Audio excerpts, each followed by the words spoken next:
Here's how to fix time-sensitive message failed to send on iPhone problem.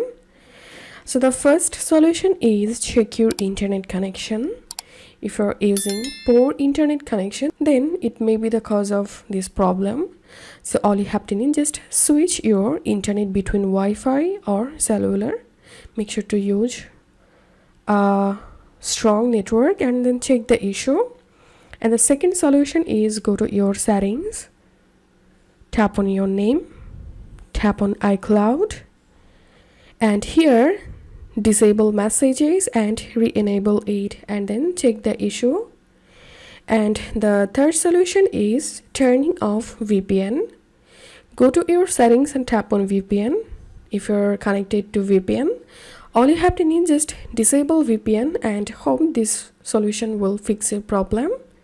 If you find this video helpful, don't forget to subscribe 5-minute solution. See you in the next video.